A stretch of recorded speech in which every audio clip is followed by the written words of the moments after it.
me llamo Jordi Cabanes, soy profesor y desde hace unos años estoy haciendo de director de un colegio, de uno de los dos colegios del CEU en Barcelona, bueno, de la Abat Oliba. El título es La transmisión de la fe en la familia, lo cual es un título, digamos, que anima, pero en el fondo eso no es posible solo. O sea, la transmisión, precisamente nuestro argumento principal es que la transmisión de la fe no se puede dar solo en la familia, sino que darlo en un contexto, ¿no?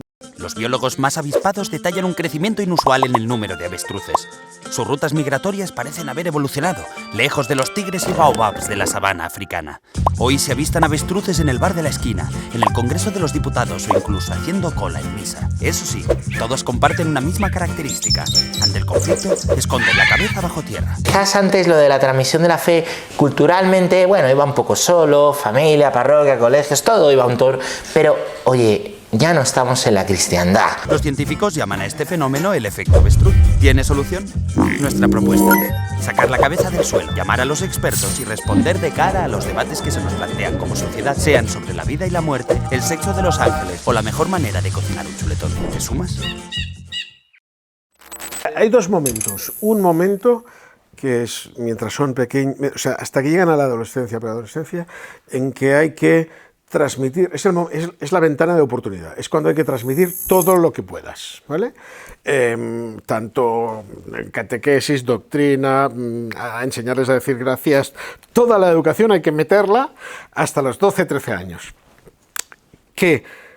O sea, esto es muy importante, si tú no das gracias, no vas a conseguir que tu hijo dé las gracias por muchas veces que se lo digas.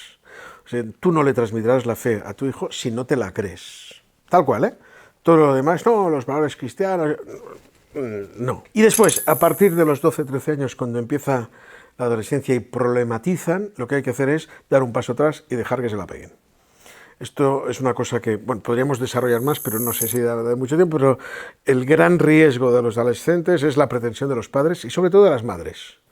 No hay que tener pretensión. Si les has educado bien antes, están verificando que lo que les interesa es un momento abrupto, hay muchas salpicaduras, pero el hecho es que acabarán entrando en lo que ellos quieran, que no tiene por qué necesariamente ser lo mismo. 3 puntos, fundamentalmente. Primero, para transmitir la fe a tus hijos tienes que quererles. Segundo, para preocuparte de la fe de tus hijos tienes que dejar de preocuparte de la fe de tus hijos y preocuparte de la tuya. Y tercero, tienes que tener amigos. Básicamente, esa es la gran fórmula para poder transmitir la fe. Porque los hijos, como los alumnos, que no hay mucha diferencia entre educar y transmitir la fe, hay mucha conexión, lo que hacen es triangular. O sea, hay un momento cuando son pequeños que creen que los padres son perfectos y que lo saben todo. Y hay un momento que, aunque digan cosas verdaderas, no aceptan que sus padres dicen cosas verdaderas. Eso, ¿no? Se ve muy claro. Y entonces, si tienen amigos de sus padres que tienen una experiencia similar, les permite triangular. Porque al final la educación realmente útil es la que triangula, que ves distintas fuentes y sacas tu propia conclusión. Elemental, querido Watson. Tú tienes que conocer a tus alumnos, tienes que conocer a tus hijos. No tienes que aplicar fórmulas, sino tienes que conocerles, ¿no? O sea, del mismo modo que un torero, cuando torea, lo primero que ha hecho es estudiar al toro, y lo toreará de un modo o de otro según las querencias del toro. Los alumnos son iguales, los hijos son iguales. Hay algunos que tienden a una cosa y otros... Hay hijos a los que hay que pegar bronca frontalmente, hijos a los que nunca hay que pegar bronca frontalmente, ¿no? Entonces, lo primero es conocerles. Y no puedes conocer a un educando si no le quieres.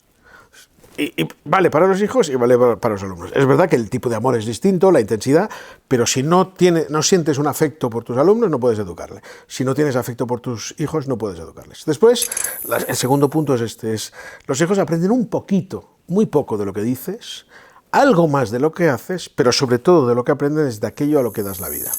¿Ves? ¿Cuántos hijos de padres que no tienen vocaciones muy absorbentes que, digamos, no les echan de menos porque ven que esa vocación están respondiendo a algo, ¿no? Mira, yo lo que he percibido, los adolescentes, en general todos, pero los adolescentes se da con una especial intensidad, lo que no soportan es la incoherencia.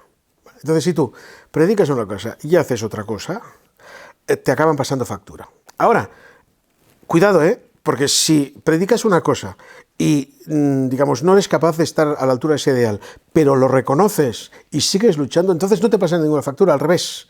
Es decir, lo que los adolescentes no soportan, lo que los hijos no soportan, no es que te equivoques, es que mientas respecto a tus errores. Nos está engañando, que no nos engañe, que nos diga la verdad. Y después, muy importante, lo de los amigos. Esto, yo lo siento, pero hay un refrán africano que dice que para educar a un niño se necesita una tribu. Y eso es verdad, se necesita una tribu. Intentar ser una tribu lo más civilizada posible, pero es preferible una tribu cualquiera que una civilización fría y distante. El colegio, los amigos propios, la iglesia, la parroquia, cada uno de los casos. Nosotros, en nuestro caso, tenemos un grupo de amigos que tenemos alquilada una masía, es una casa de campo catalana, y vamos a las vacaciones allí. Somos unos cuantos, somos 11 familias ya a estas alturas, 55 hijos entre todos, entre naturales y acogidos, y se ha convertido en un lugar de hospitalidad. O sea, siempre, muy a menudo viene gente a comer, bueno, muy a menudo no, siempre, nunca bajamos de 60, nuestro récord son 220, y es muy curioso, esto lo decía el Papa, ¿no?, de los hospitales de campaña. Nosotros hemos descubierto que somos un hospital de campaña. Viene gente muy herida que sale menos herida de lo que entra, ¿no? Y eso, la única explicación es porque Cristo se hace presente, porque si sumas nuestras humanidades no saldría. Tengo una respuesta a esa pregunta que me gusta que me haga esa pregunta, es decir, los tiempos que corren exigen cierta protección, ¿vale? Algo de benedictino tienes que tener, pero la vida cristiana exige difusión, o sea que algo de paulino tienes que tener. Entonces, como suele pasar ¿no?, la cuestión es de equilibrio, y la clave es, digamos, crear un lugar donde los hombres puedan reconocer su humanidad. En ese lugar hay unas normas que nos rescatan a nosotros, pero que no se cierran al mundo. O sea, una vez, nuestros hijos son un poco ingeniosos y puñeteros y les gusta mucho hacer vídeos, y cada final de verano nos hacen un vídeo, ¿vale? Que esto nunca me atreveré a hacerlos públicos porque son muy salvajes. Y en una de una de nuestras hijas de 4 o 5 años rezando ¿no?, diciéndole: Señor, por favor, que este verano en la masía vengan menos drogadictos y menos asesinos de los que suelen venir y tal, ¿no? Y ya ellos perciben perfectamente que no están aislados del mundo, pero sí que vivimos de un modo que intenta preservar del mal del mundo y compensar en la medida el mal del mundo cuando vienen sus consecuencias. No el mal, sus consecuencias. Digamos, a la masía se puede venir si eres drogadicto, pero no te puedes drogar en la masía, ¿no? Eso para mí es una clave. Toda acogida exige un camino de educación. Si no, no es acogida, es malcriar, y los malcriados suelen salir peor. Tú tienes que perdonar 70 veces 7, siempre. Pero el perdón también incluye el arrepentimiento y la voluntad de restitución. Después volverás a caer en ese pecado, sí, pero ya será otro, ¿no? Entonces, hay que cometer errores nuevos siempre. Entonces, en ese sentido, digamos, si tú no acoges y no exiges un cierto camino, lo estás malcriando. Entonces, y es contraproducente. Entonces, a veces lo que hay que hacer es dejar, ¿no? Que eso sobre todo sucede con los casos de drogadicción y tal, que tienes que dejar que se la pegue. Entonces, nosotros acogemos, pero en la masía tú puedes venir, aunque seas alcohólico, lo que no puedes es beber en la masía, ¿no? Eso es fundamental. Es un espacio seguro. Aquí acogemos a todo el mundo, pero aquí dentro no. Dos cuestiones. Primero, la acogida, como toda la vida cristiana, no puede ser un deber. Es una vocación, y cada uno tiene la suya, ¿vale? Entonces, en tu modo de hacer, si tú ves gente que practica la oración y te mola, cópiales. Si ves gente que practica la acogida y te mola, cópiales, ¿no? Pero eso una. Pero después, no los puedes copiar porque tú no eres ellos. Tienes que ver también tu propio temperamento.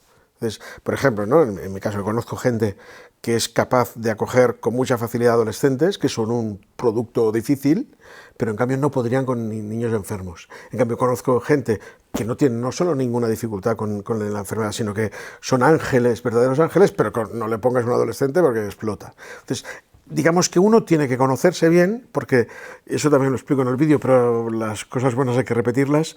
La acogida es directamente proporcional a tus fuerzas, no a la necesidad del otro. La necesidad del otro es un factor secundario, importante, claro, pero secundario.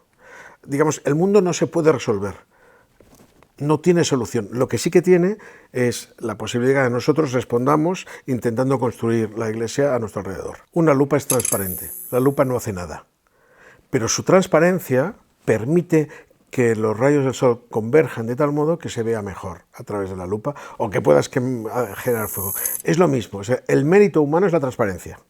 Y por tanto, cuanto más débil, ¿no?, cuanto más necesitado, más evidente. Pero entonces, si dejas actuar a la fuerza del Señor, a la gracia, entonces, digamos, como eres débil, atraviesa con mucha facilidad, ¿no? Más o menos es eso el tema, ¿no? Es decir, la debilidad puesta en manos del Señor se convierte en sobreabundancia. Lo que no se convierte es un milagro de suyo. Entonces, hay que esa sobreabundancia gestionarla según lo que hemos dicho antes, tu temperamento, tus fuerzas, esa es la cuestión, ¿no? El realismo es una premisa que no se puede abandonar.